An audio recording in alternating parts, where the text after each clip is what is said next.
Hi friends, Namo MyoHoRenGeKyo. Welcome. We have another short letter from Nichiren to a lay monk in a region. Now this is from Minobu again. This is later in Nichiren's life. And we're reading a lot of letters lately to individual practitioners, men and women. This one is to Nichimyo, I believe.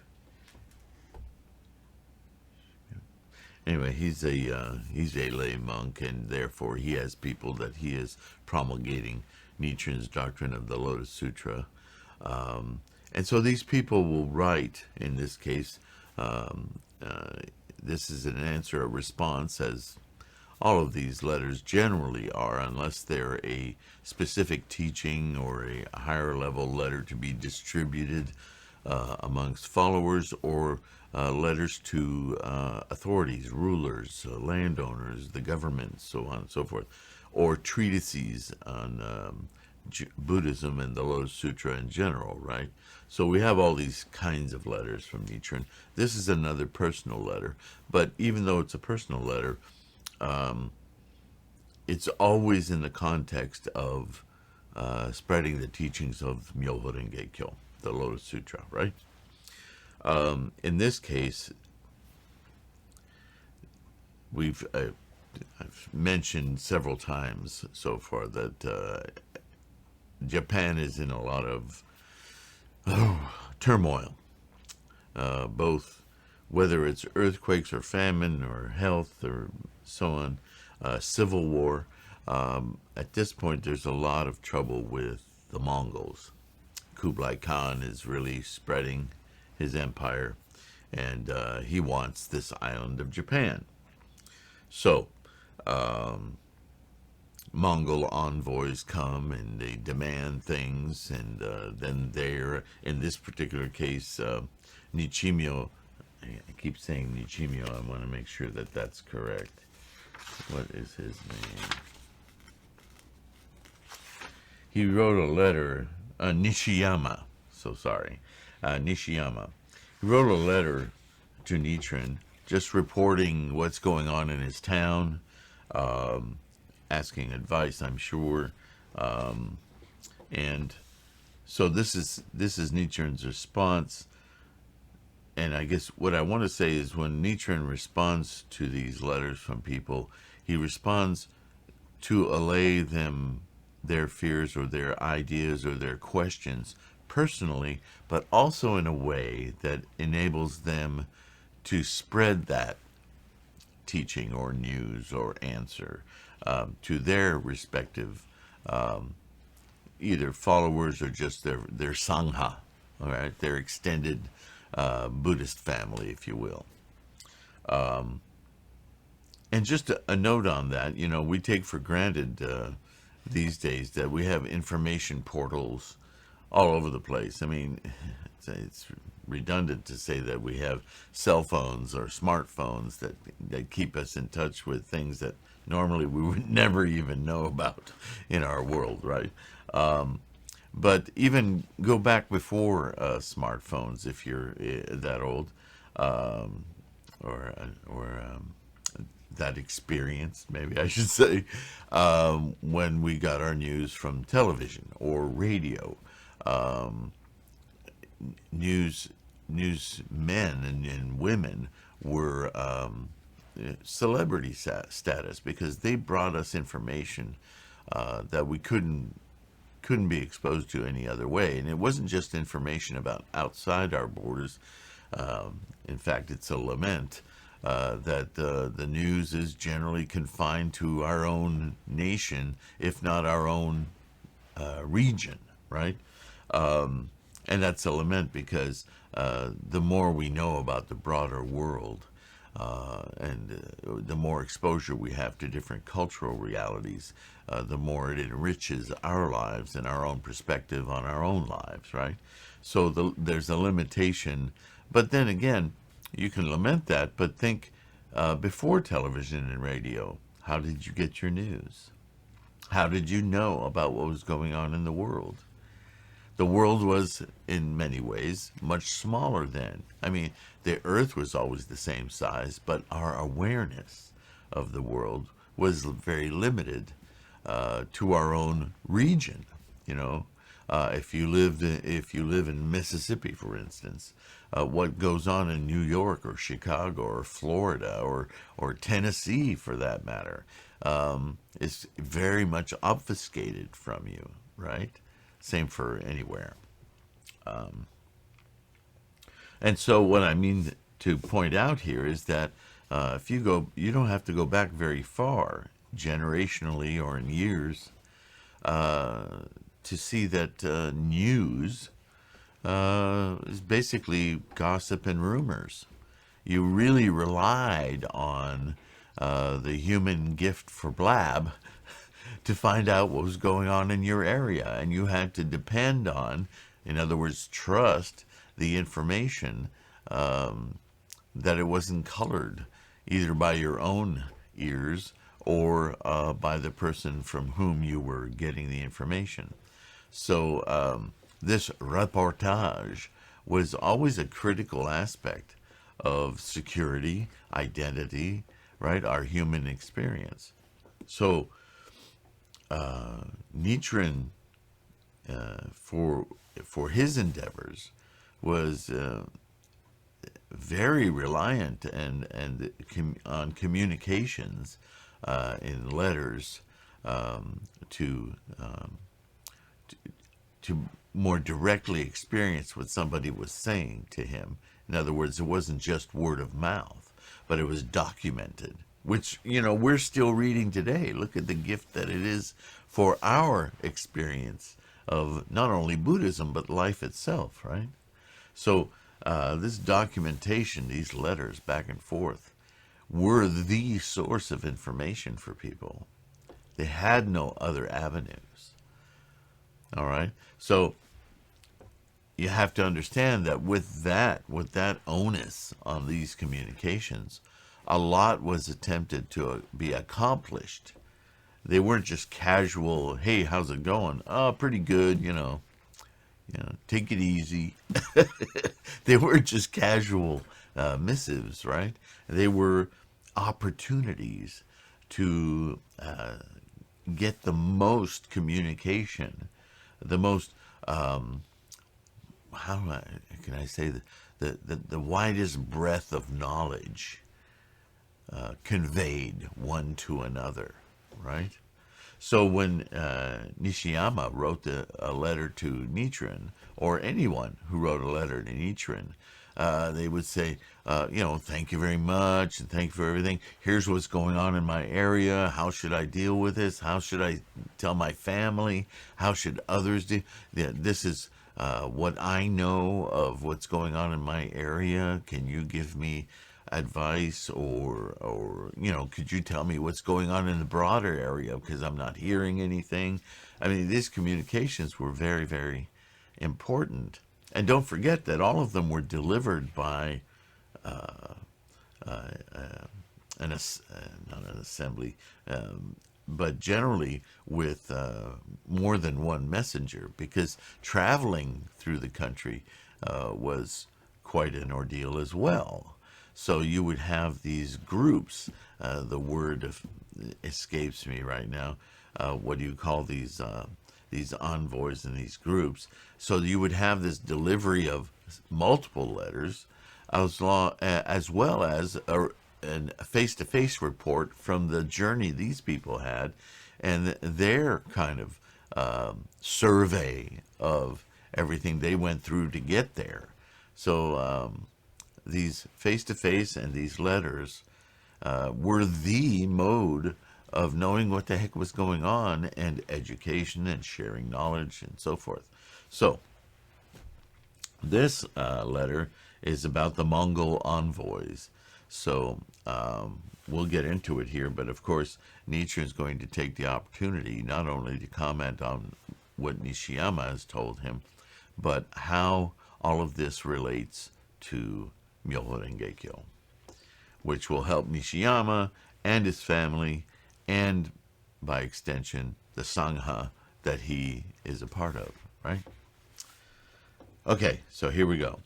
I can hardly express my joy at learning of your safe return from Kamakura. And I have received your news about the beheading of the Mongol envoys. It is indeed a pity that while the monks of the Nembutsu, the true word Zen and precept schools, who are the enemies of our country, did not have their heads cut off. The innocent Mongol envoys have been beheaded. So, I laugh.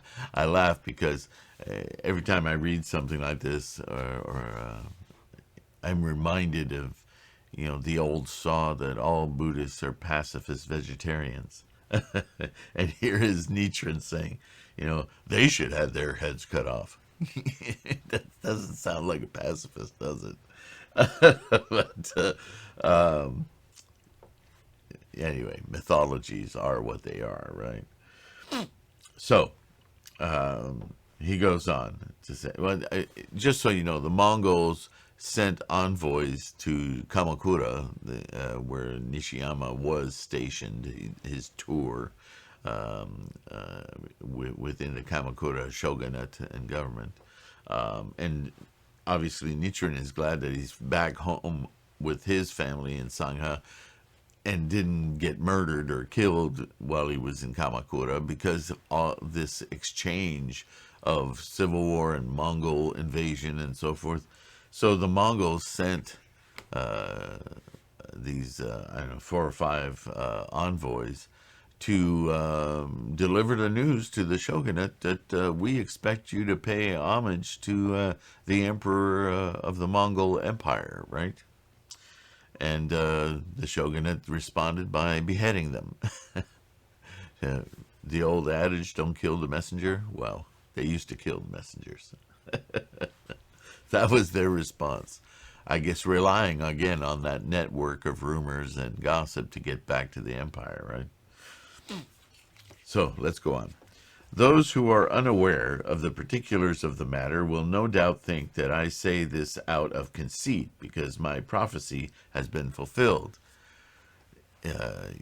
Some 15 years earlier, Nichiren had remonstrated with the shogunate and said, if you don't change your ways and adopt proper mental attitude of MyoHoRenGeKyo in your governance of the country, you're going to bring about the defeat of Japan by foreign invaders.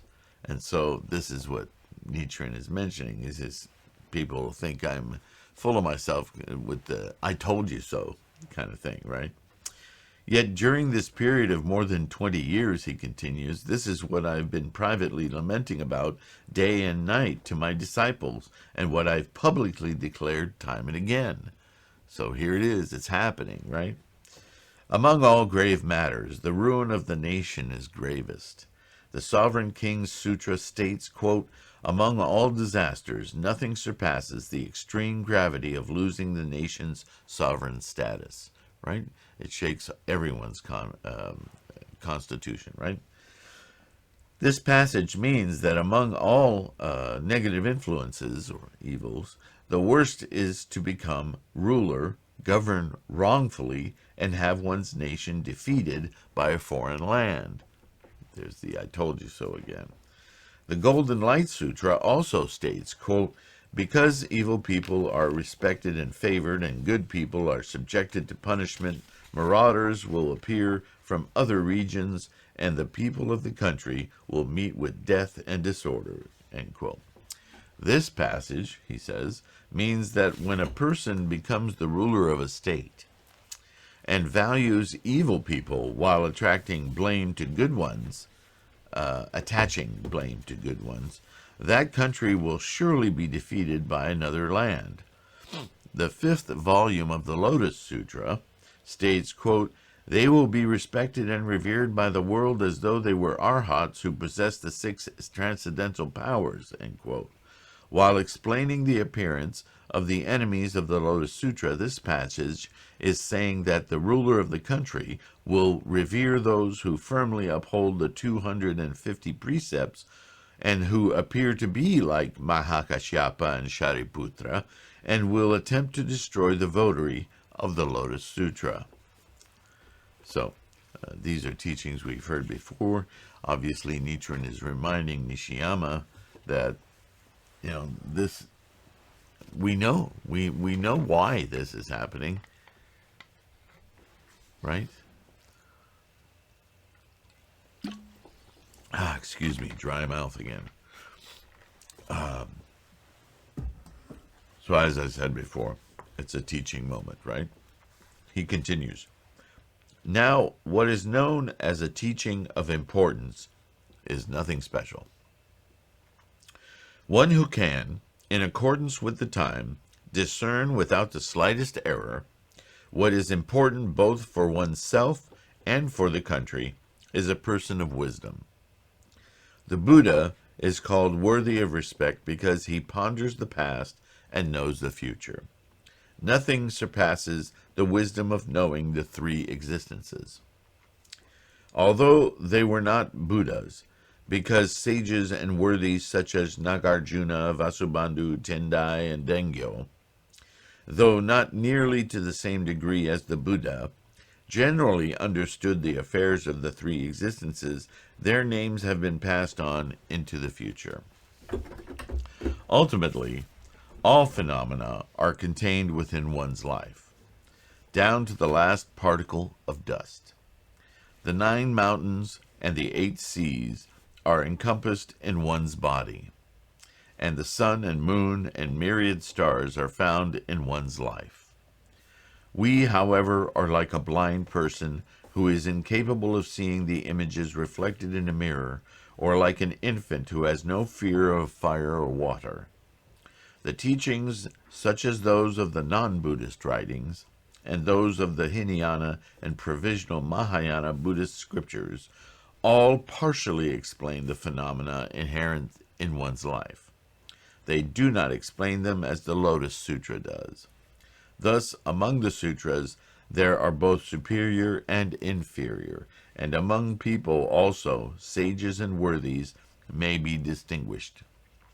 Since there is too much to go into concerning the teachings, I will stop here.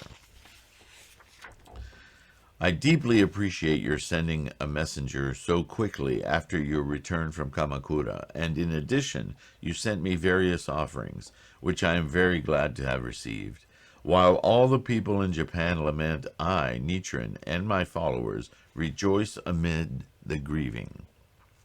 Since we live in this country, we cannot possibly escape an attack from the Mongol forces. But because the heavenly deities know that we have been persecuted for the sake of our country, we can rejoice that we will surely be saved in our next life. Moreover, you have become indebted to the Mongol Empire in your present life.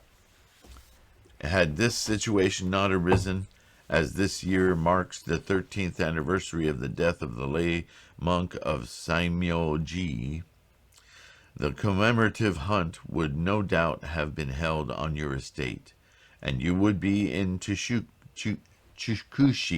like Lord Hojo Rokuro. This runs contrary to the wishes of you and your clan. You are not being punished by others.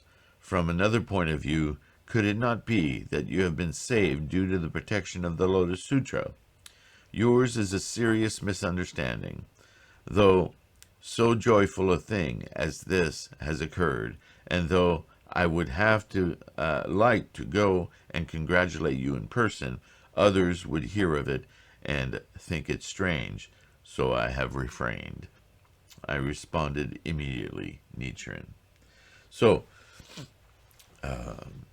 this event of killing all the envoys was evidently quite a message, taunting, really, an invasion from the Mongol Empire. And so this is what the exchange is about, is Nishiyama is evidently quite worried. He managed to get out of Kamakura after it happened. He's back home now, but now they're all very nervous about the consequences of this event. So we kind of have to read through this letter and understand uh, what the situation is. But once again, as I said before, Nichiren uses the opportunity to remind them that all of these things are not of no surprise, really. In light of our Buddha wisdom and our understanding the nature of life itself, all actions they never go unanswered. There's always a consequence to our actions. So, running the country as the shogunate is in a very authoritarian manner brings with it a response from the universe, as it were. And the universe as an immediately experienced thing, right? So, again, encouragement for practice to somebody who Nichiren knows is a student of the Lotus Sutra, a reminder and an encouragement. And in the last paragraph or so, Nichiren reminds him that, hey, you're involved with people who are making terrible causes. Obviously, he's being called to Kamakura because he is a samurai and a leader. And when Nichiren says you and your clan is a specific word. It's not family that he's talking about. He's talking about his warriors that work beneath him, right? So even so, as a samurai, he's also a Buddhist, and he follows Nichiren. Again, that complexity of philosophy, religion, and governance, they're all very, very much intermingled in the, I don't know, it's not medieval, but anyway, 13th century Japan, right? The shogun government. So Nichiren is trying to be encouraging and saying, look, even though you're involved with the entity that's making these negative causes, bringing about all of this retribution of sorts, the effects of that cause making, you're also being protected. The fact that you're not in Kamakura right now is evidence. So don't forget, it's not that it's easy for someone practicing Buddhism to see the events of their lives as nervous as it makes you. The Mongols are going to come and invade now. Well, my practice isn't working. Blame the practice, right? Well, I chant all the time, and things are not happening, and things are getting worse. But it's very easy to forget that these things are bigger than just our actions alone, and our situation within those actions. We forget to see how we're protected from a lot of the effects and the consequences is the word I'm looking for of these actions, whether or not we're intimately involved with the action making, if you will. So it's important to stay committed, to resolve. This is always the message, right? Okay, so that is the end of this Go Show. The next one, let's see what's coming up next here. On curing karmic disease. So we're kind of on a theme here. Anyway, that will be an interesting Go Show. And for now, again, I have to remind you how much I appreciate your participation in these videos. Support if you can. Listen to the podcasts. You can download them, listen to them whenever you want. MyoHoRenGeKyo. Please take good care of your health and your loved ones. And keep your practice strong. It will buoy you through anything. I promise. All right. See you next time.